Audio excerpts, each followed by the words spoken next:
Okay, so we'll get started. Um,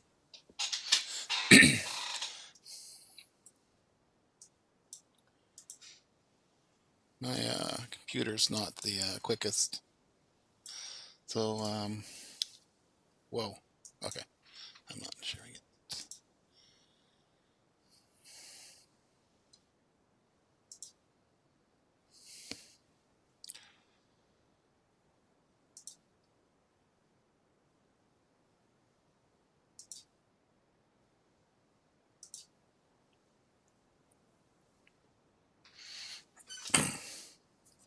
Okay,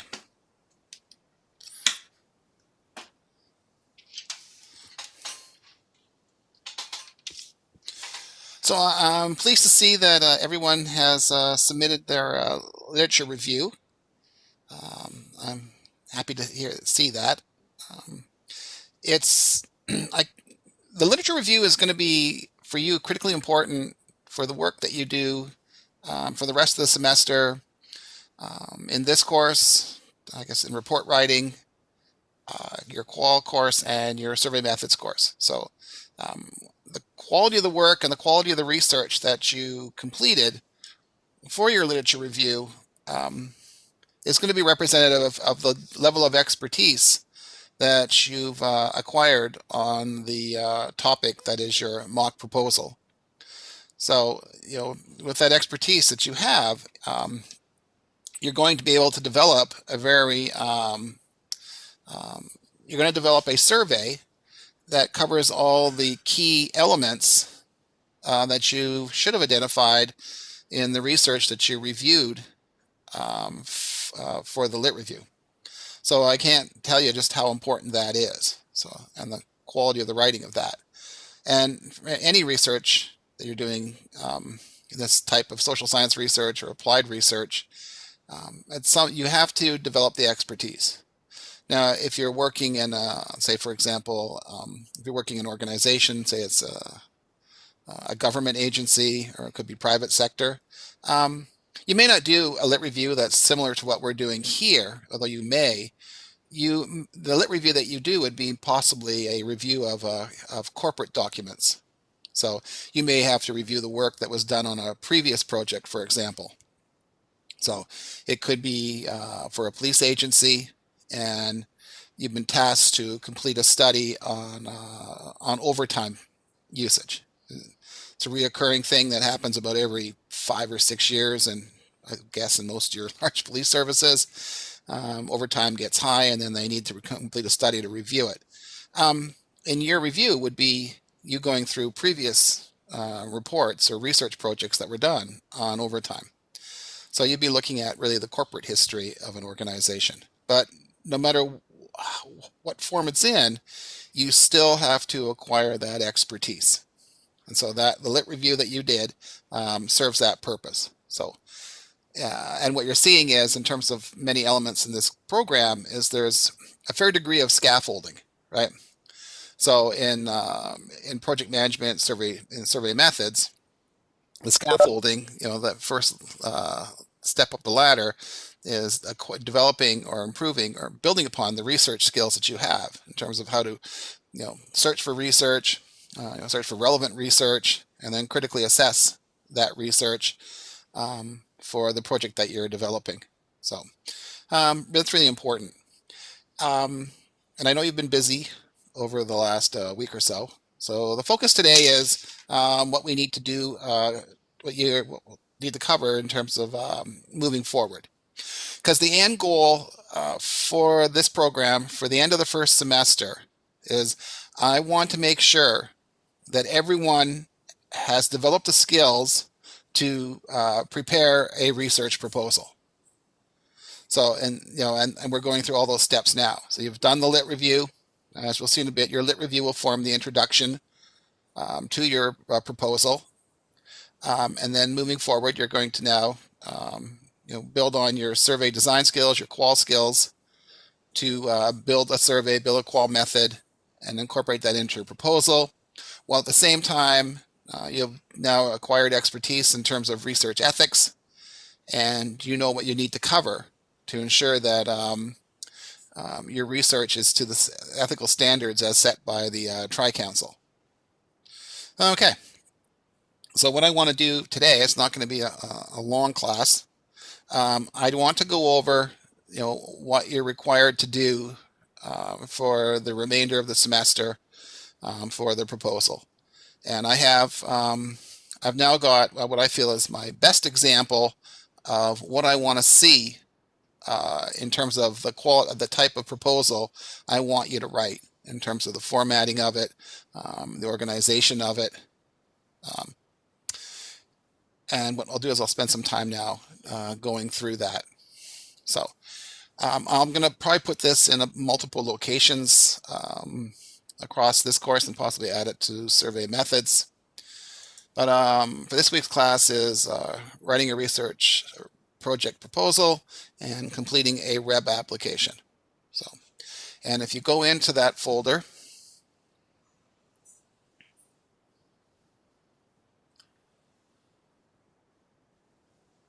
you will see I've got an example proposal and a REB application. In terms of the preparation of your proposal, you can use this as a guiding document. So you can use this and say, okay, when you develop your proposal, this is, in terms of the structure of it, this is what it should look like. And this is the example I'm going to I posted for you. It is an example of a research proposal that was written last year, and it was written as part of for a capstone project. So it allows you to walk through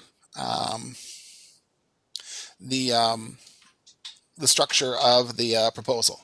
So I'll just I'm going to open it up. Okay.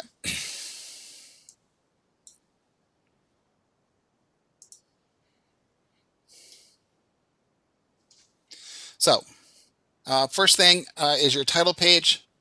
I'm very flexible in terms of what you do with the title page.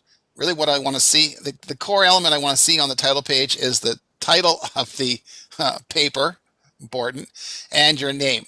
If you want to add any formatting to it, any images, you have complete freedom in terms of that. I'm fine with it in terms of, like, this one was for the Simcoe County District School Board, and they included a logo from the school board. I'm fine. And they, just in terms of the style of it, I'm fine with, the blue line and how they kind of like have it style-wise formatted. I'm good with that. They have their names, and these were the three students. This was their capstone project. And it is your work. So I've sometimes students, and we'll see why they sometimes do this, because it's just a technicality with the Research Ethics Board application. They'll sometimes throw my name on it, but no, this is your research. Obviously, for your mock proposal, and when you do your capstone project, it will be your research. Myself and one other person will be supervising you through that process. Okay. Table of contents. I will say you can use the table of contents functionality in Microsoft Word. It can be a bit tricky at times, but as long as you have your titles set up properly, you should be okay. But you can also just do it like with the dots. And this one here, I actually I had to modify it a bit to make sure it fit exactly how I wanted this thing formatted. So I took copy and paste, specialed it, and just went through the document and made sure the numbers were correct. I didn't have it automatically update. Okay, so title page, table of contents, and then the next page is an executive summary. So in academic writing, the executive summary is the abstract. And the abstract should cover all of the key components of the proposal. So as you can see in the little text box on the right-hand side, you need some background about the topic. You need the purpose, who you're doing the work for and why you're doing it, You can include predicted results, and you can discuss the methods. So you'll be running surveys, you'll be running interviews for the study. So you basically are touching upon every section in the paper. And your executive summary should be, or you try to limit it to one paragraph. So you should be able to summarize the work in one paragraph, particularly for a proposal. Sometimes for an executive summary, they can get a bit longer because you may have a fair number of results that are key results that you want to present. But try and keep it to at least at the very maximum a couple of paragraphs for an actual research report. But for a proposal, you should be able to keep it down to one paragraph. And the executive summary is typically the last thing that you write. So it's that final piece that takes information from each of the sections of your proposal. So because of that, you want to have those other sections completed before you write the executive summary. Okay. The next section is the introduction. It's my style. I'm not particularly what am I going to say? How am I going to put it? I'm not really what's the term? I don't need section headings, so I don't need I don't really need that. You don't need to write down like this is the introduction. It's like anyone who reads these reports kind of like knows, okay, this is a proposal. You can expect that they have some experience reading proposals and reading research reports. So you don't need to have the word introduction. What you do need to have, just as a good practice, is just have the title of the paper at the top of your introduction. Okay, key, use APA style for a citation. This will be this was from last year, so the style may not be completely 100% with the most up-to-date version of the American Psychological Association Style Guide, 7th edition, I believe now. I think it's 7th. That just came out. In your introduction, and this is where your lit review comes in. Your lit review should form the basis, and most of the content from your lit review, you should be able to easily incorporate into the introduction for your proposal, right? Because what does the introduction does? Well, the introduction introduces the study, right? Well, what have you done? You can introduce the study. What do you include in your introduction? You include a review of the literature. What does the key literature say about the topic of interest? And in this case, what does the research say about ESL programs? And what is previous research on ESL programs showing? So what are the key points that you would want to cover in your research? Now, no study is ever perfect. So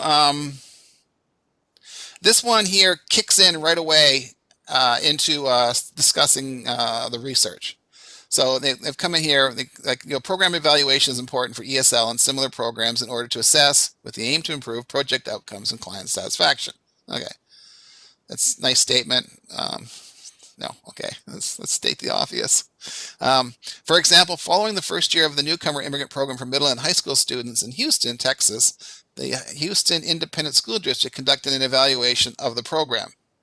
And then they start talking about within the assessment, the researchers collected data on the attendance of teachers at specialized training, student academic performance, and blah, blah, blah. So they kind of like, this is a really good proposal. I mean, I was really happy with it, and the client was very happy with it. But typically when you write a proposal, you start from the general, right? You kind of like really, what you want to do is you want to engage the researcher's interest in the study. Now, it's a proposal, so the client already knows what they want done. So, okay, yeah.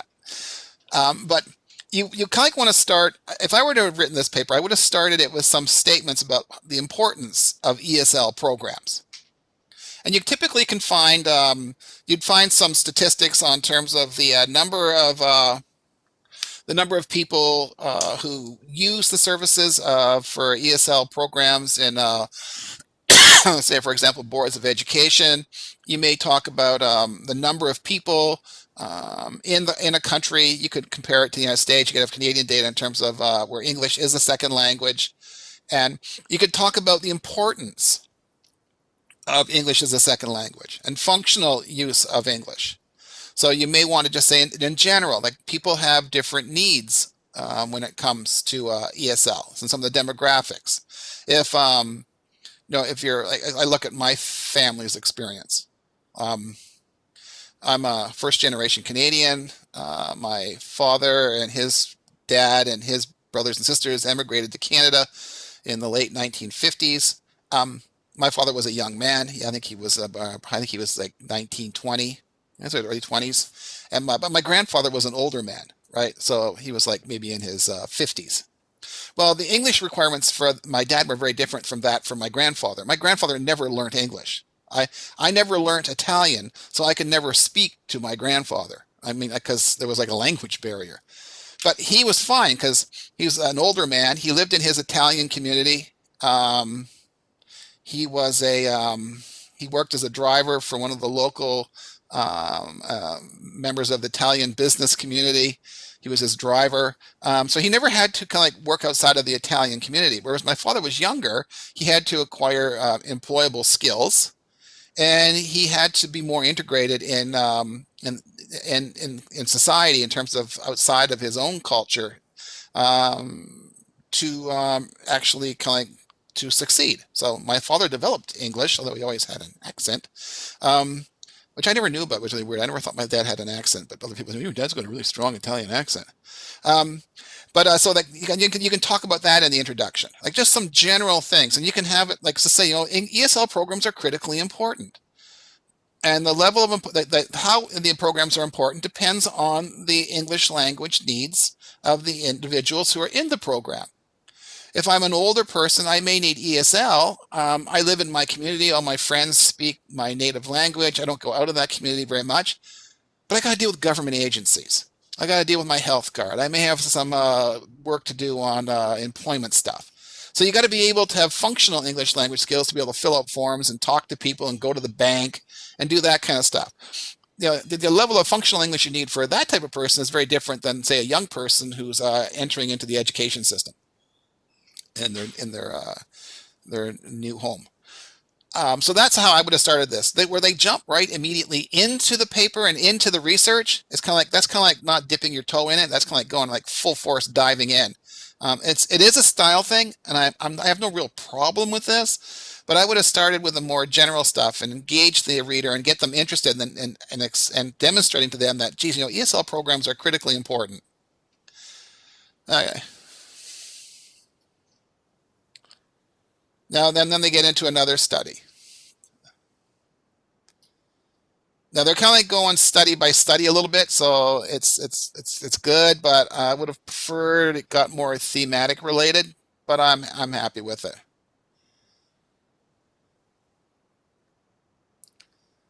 So here they do a bit more integration. They talk about a further program evaluation was conducted by Strom in 2018. Then using technology in this way was also identified by Lawrence, King, and Rajabi.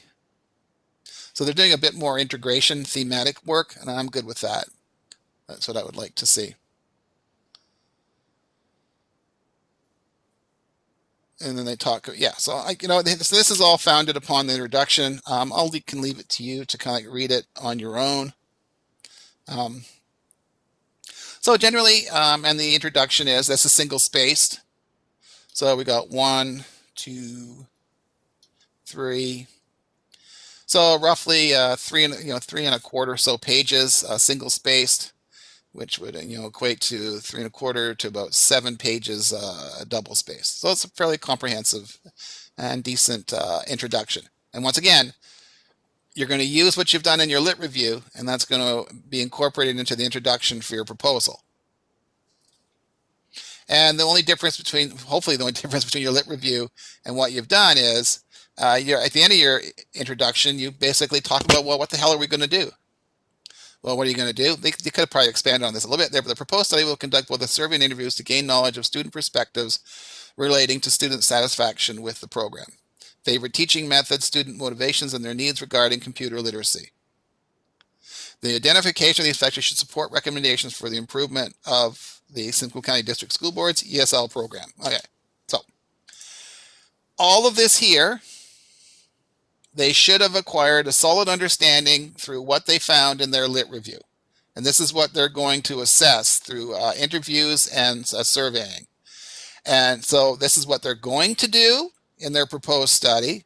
And here is the point of the study. Here's how the results of the study, they hope, will help the Simcoe County District School Board. So you're taking it from your lit review, you conform it into your introduction, and then you add, the last section of your introduction should be what you plan on doing and how this is going to be, and the purpose of the study in terms of helping the client, in this case, improve their ESL program. Okay, so you've submitted your lit review to both Courtney and myself. Courtney will mark it in terms of formatting and writing style and organization, and I will mark it based on content. So once you have, this weekend I'm stuck doing open house, so I got to sit on my computer for like 8 effing hours. And honestly, it's like open house. I don't have to tell you this. Open house is for like typically high school kids, and this is a post-grad program, so there are no high school kids. So I usually get a handful of people that I talk to when I sit there for 8 hours when I'm on campus during non-COVID. But what I'm getting at is I'm going to be sitting at my desk here in my lovely office with my lovely Boston Terrier who's sleeping, and I will be marking. So I'll have your lit reviews marked this weekend, so to get you to turn around on that. So you have my feedback in terms of the content of it. What you then can do is, based on the feedback that you get from me and Courtney, you can take that feedback and then improve the writing, which is going to then be incorporated into your proposal introduction. So you're going to get that feedback to hopefully make it make your proposal a better document. Okay, so we've gone through the introduction. You're going to get to work on this right away, because for project management, the next assignment for project management is, I want to see roughly in a week or so. I may extend the deadline a bit more, because I want you to use the feedback from the from what I've given you in terms of your lit review. I want you to now start building the structure of your proposal. So I want to see, get me the shell of your proposal in the format, and using the example I'm going through right now in terms of how you structure your proposal. But for this next assignment, I want to see a title page. I want to see your introduction, which will be based upon your lit review. I want to see project deliverables and timelines. And I'm going to want to see that. I'll make it clearer. I want to see it in the format I have now, which I'll talk about in a bit. And I want your reference section. Okay, so in terms of how I'm going to mark that, I'm going to mark it 4 out of 5 for the introduction, which is probably right now the most important piece, and 1 mark for your project deliverables and timelines, and that's you having to mess around a bit with project management to get a Gantt chart. And then references, it's going to be, references should just be a copy and paste from your lit review. So, I mean, you should be able to do that. If you can't do it and it's out there, I'm going to do it as a marked deduction. And then a title page. I want to see a title page. I'm not going to get bent out of shape on the format. If you want to make it really, you can go to town on it. But if you don't have it, we'll deduct a mark. So I want to get you into, we're building this now. Getting the first step is get that introduction done, which is going to be built upon and developed from the lit review, and get the structure of your lit review, your proposal started. And then when you got this piece done, I will review it and give you feedback, and that gives you allows you to further improve it before you finally submit it for your for this course, right? And that's the 20% or whatever it is. I forget what it's worth. So I want you to be getting feedback in terms of helping you improve it so that you get it to the point where I'm satisfied that it meets the requirements of what I want to see in a proposal, right? I don't want you stuck, like, oh, you submit it, you're kind of confused as to how it should be formatted. And I do find that students sometimes do get a bit kind of like off track a little bit on the format. But I want the proposal I'm showing you right now. This is how I want yours structured in terms of the general structure of it. So please, please, please follow this. I don't want to see anything additional, and I don't want anything missing. Okay. Then you will get into the meat of the study itself. This is something that you'll be working on for the remainder of the course, because for the remainder of the course, you're now going to be developing your methods, right? And your methods will be your survey for this for your mock proposal, and your qual method, which you'll be doing in Magda's class. Okay. The first section of your proposed methods has to be your participants, right? So this is just standard format for a social science research study that involves human subjects as participants. So you're just simply, and now this one's a bit longer than yours will probably be, but because they're like giving more information in terms of just the characteristics of the population that they're sampling from. So they're giving some demographic information they got from the school board in terms of the makeup, the different languages that are in terms of native language, the language of the native language of the people who are in the program, many education backgrounds. Once again, here's a different group. I talk about older people, younger people. There'll be people, middle-aged people who are highly skilled and want to or need to improve their English language skills to help them towards accreditation with their qualifications from the country from which they were received their post-secondary education, which is sadly, which for many oftentimes is a major hurdle, and oftentimes is not really fair, right? People are fully qualified and they should be able to basically meet the exam or the qualifications in terms of the standards set by different professions. Okay. And then they just give some in here. You don't necessarily need this. This is just basically characteristics of that population in terms of who they are. So this place, their method, their participants listed, their description is a bit long. Yours may only be a couple of sentences, and I'm fine with that. We're going to be surveying these individuals, Ontario citizens, students of Georgian College. You'll know it. Usually your population is defined in your title of your mock proposal. Okay, but then you get to your procedures. Okay, so what you should have is just a general overview statement in terms of what the organization of your methods, your procedures is going to be. So basically they're saying in this study we're going to be using survey and follow-up interviews.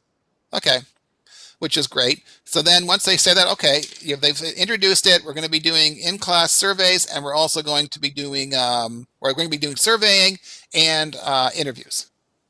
Okay. Now, the survey, the method, the procedures itself, you'll talk about just basically you walk through how you're going to engage with your participants. So what is your contact with the participants? How do you reach them? You explain how you reach them, and then you provide the documentation in terms of what your scripts are and what your actual communication with the participants will be in the recruitment process, right? So that's critically important. Now, you don't put the actual documents that form your contact with the participants, you don't put that in the body of the paper. What you do is you refer to appendices. So, for example, the paper version of the survey, it's Appendix F. They don't have it organized chronologically in terms of how it appeared in the paper. I'm not too bent out of shape on that. The paper version of the survey, see Appendix F, will be distributed within the ESL classes at the Barrie campus. Here's what we're going to do. which the research team will attend. So the research team will go to the ESL classes at the Barrie campus and hand out paper surveys. It's also important to note, no staff from the school board or teachers will be in the classroom during the survey. That was done because you don't want to put any undue pressure upon the participants to complete the survey. And if you have administrators and teachers there, the students may feel that if they don't fill it out, the teacher or administrator may look poorly upon them, which they feel could affect their relationship with the ESL program staff. So they had to be kicked out. And that's a research ethics requirement, right? So that's a procedure. I mean, that's something that's happening in terms of it's contextual information in terms of your contact with and your direct contact with these the people who you're asking to participate in the study. Members of the research team will stay in the classroom during the paper to answer questions. So the running of the classroom survey will start with an introduction to the class. So the people will be introduced, explaining in writing the purpose of the study and what is required if they decide to participate. Students will have the option to consent to participate or decline to participate. See Appendix A for the consent form. All students will be handed the paper version of the survey, the accompanying form, and an envelope to place either their completed or non-completed survey in. Okay, so the use of the envelope for the paper and pencil survey is a research ethics requirement. You don't want people to have to come up to the class and hand in a paper that visibly shows whether or not they completed the survey. So you want them to maintain anonymity as best as you can regarding who completed it and who didn't. So if you have the people sit there, and it's just the researchers and the students, no teachers or administrators, and when they're done, they stick the survey, whether they finished it or not, into an envelope. And once it's in the envelope and the envelope's sealed, and then they get shuffled up, you have no idea who finished it and who didn't. So it allows for, in terms of a paper pencil survey in a classroom type setting, it allows for the maintenance of anonymity. And as they say, those includers can discreetly place the blank paper version survey in the available envelope. The survey will last no longer than 10 minutes to complete. Also important, the students will have access to translational apps on their devices to help with the understanding of questions. So these are ESL students, and they may struggle at times to understand or be able to read some of the items. So they will have available to them translation apps to communicate with the students if that helps in terms of helping them answering questions that the participants may have about the survey or a specific item. While in the classroom for the administrators of the paper survey, it will be explained to the students that they will be holding follow-up interviews with a limited number of students. So when they're doing the surveys, they're going to also be recruiting for their follow-up interviews. Separate from the survey procedure, we will provide a form to all students to fill out only if they are interested in being contacted to be asked if they still want to be interviewed. Okay, so they have to express an interest in being interviewed, and that expression of interest, they will then be communicated to the researchers through them filling out this form. That is only an expression of interest. They still do not have to decide right then whether they're going to participate in the interview or not, because then the researcher will contact them and ask them again and confirm whether they're interested in setting up an interview time and attending an interview.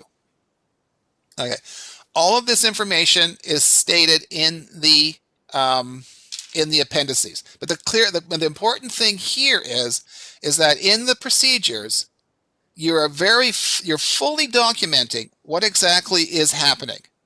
It's important, A, for research ethics, and B, it's important for people who want to, say, replicate your study.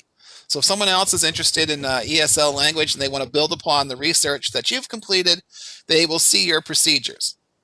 And something that may seem small could be critically important in terms of impacting the results. So if you have a teacher or administrator walking up and down the aisles to ensure that people complete the survey, those results may be different than the results for a study where you're allowing complete anonymity. If it doesn't look like they're anonymous, you may get social desirability effects, and they'll complete the survey, but they may not be willing to divulge information that they feel presents the ESL program in a negative light. So that's why it's important to document. It may appear like minutia, but it's really important that you document specifically every little piece of contact you have with the participants and any contextual information that's important to that contact. Okay. Then they walk through the interview procedures. So here's how the survey was done. And while they were running the survey, they asked for those to, they asked for an expression of interest in being interviewed. If contacted for an interview, we will confirm that the student still wishes to be interviewed. If the student agrees to be interviewed, we will attempt to set up a time for the interview. Here's where the interviews will take place. And the reasoning why. The reason for this is we want participants to speak openly and freely during the interview. So the interview is taking place away from the classroom, right? So it's not in the ESL program in Barrie for the Simcoe County School Board is at the Bayfield Mall, just off of Bayfield and 400. Yeah, interviews will be conducted in pairs. 2 researchers will be on site for the interview. 1 researcher will interview the participant, while the other will be taking notes. A recording device will be used. However, no real names will be used during the interview or subsequent coding. So going into detail, also an example app is they'll use translator apps if needed to help bridge the communication gap if the students' English language skills are not strong. Okay.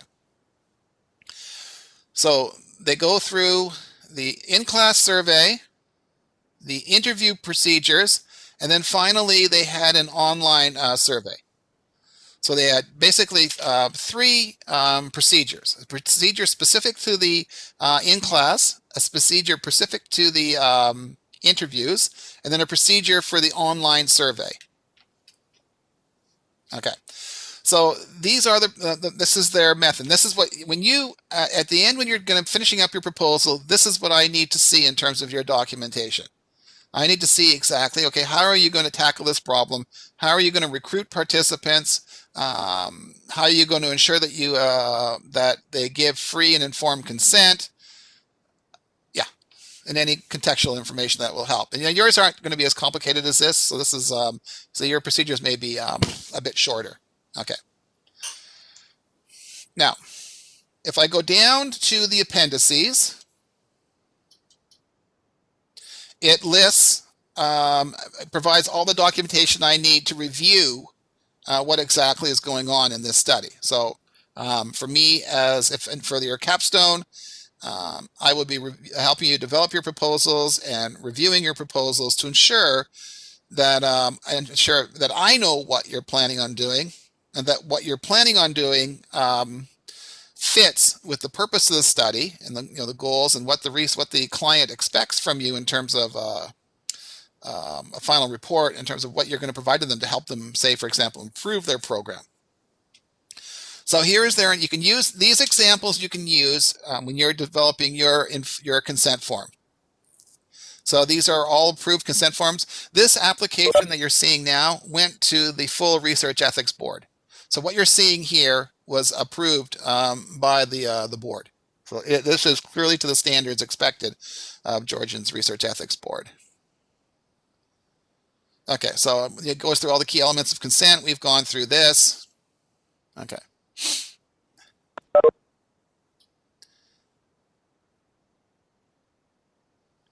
This is the online survey introductory page. Informed consent script access from a link to the survey. So this was the opening page to their online survey. They used eSurvey Provider. And then go to the first question. This was the email invite that was sent to the participants. The email addresses were provided by the board. We are writing to invite you to participate in an online survey. If you've already completed that class, please ignore this. You go through some of the key elements. Participation is voluntary. You may withdraw at any time. You can skip questions, and it takes no longer than 10 minutes to complete, and it's anonymous.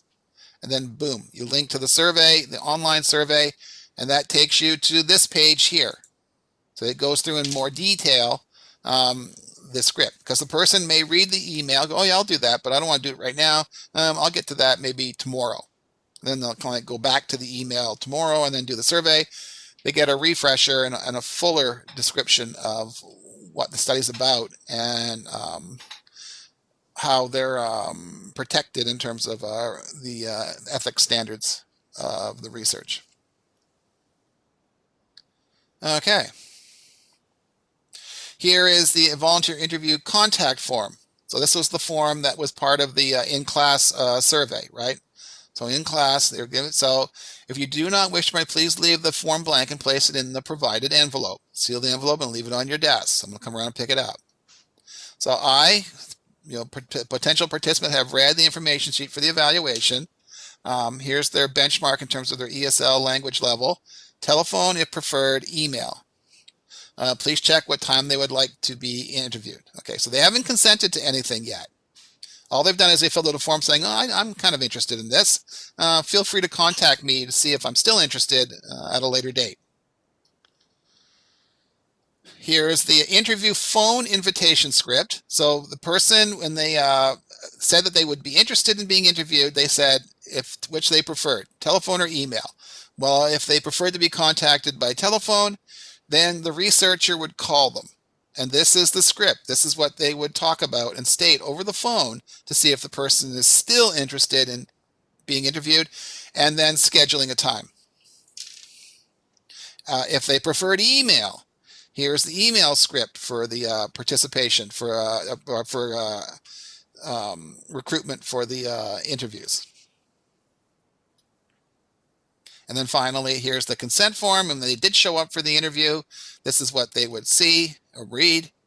And I've read and understand the informed consent form, and I wish to be an interview participant. Okay, so they can sign off on it, but what are they signing off on? They're signing off that they've read and understood what's contained in the consent form. And they're saying that they wish to be interviewed.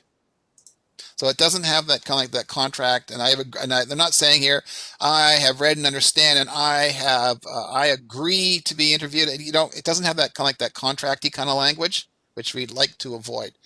If you do have them sign it, the only thing they're signing is that they read and understood the information in the consent form, and that's really basically you having documentation that yes, I gave this to them, they looked at it, they told me they understood it, and they accepted it and wished to be interviewed.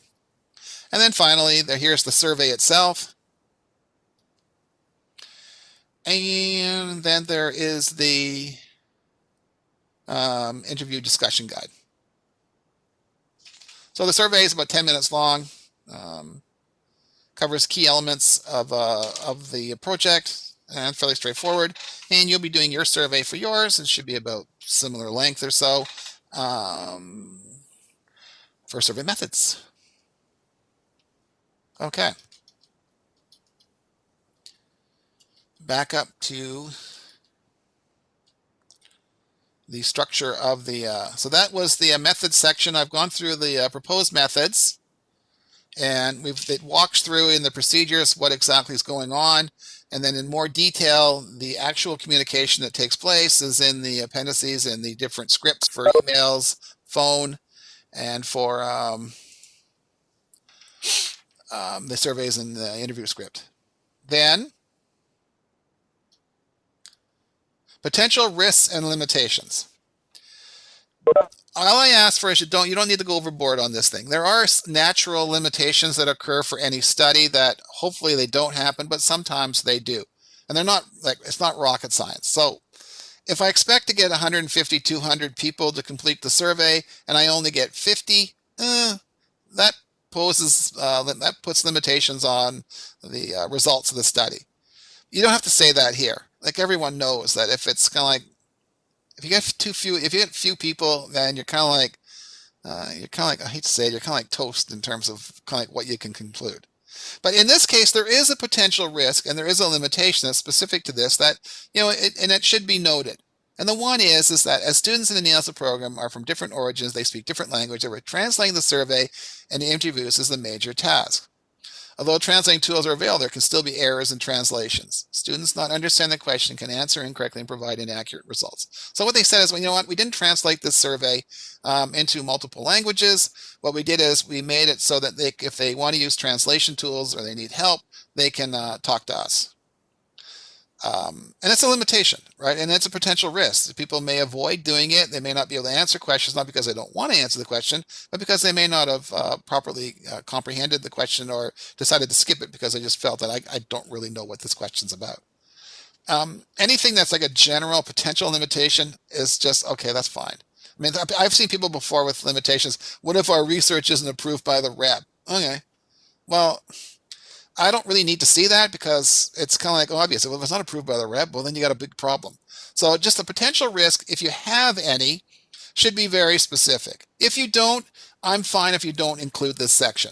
If there are no inherent risks that are very specific to the research itself, then don't make up stuff. So don't feel pressured to have this section. And then you have your project deliverables. Okay. You can have it, and when you're doing a proposal for your capstone, I'm fine if it's in table form.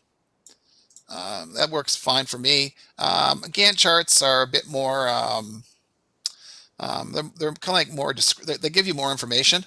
So, and what I've done is, and then for your proposal, for your mock proposal, I'm expecting that you can use the dates for the winter semester. So what I want you to do in terms of the running of the project preparation, I want your timelines to kind of like fit for what was going to happen with the capstone project. So pretend that you're going to run this research in the winter. So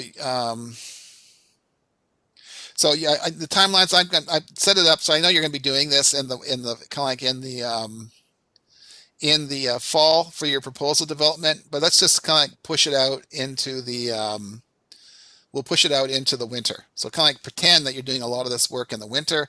The reason I asked for that is it kind of gets you into the time, the space where this is what you're going to be doing for your actual capstone project. So these timelines fit with how your capstone project will actually run. So work with them. And if you're kind of like, if there's any confusion, let me know. So you'll do a Gantt chart for your final proposal, and you'll use MS Project to do that. And I will, I'm not sure if I'll need the table here, the timelines, but for now, this was included in theirs. So I'm going to leave it in there. I haven't had chat on. Oh, no chat. So does anybody have any questions thus far?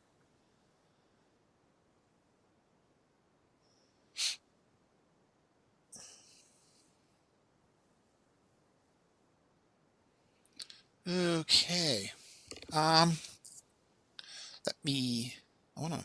oh, sorry. I need to stop. I'm going to stop sharing for a sec. Hang on.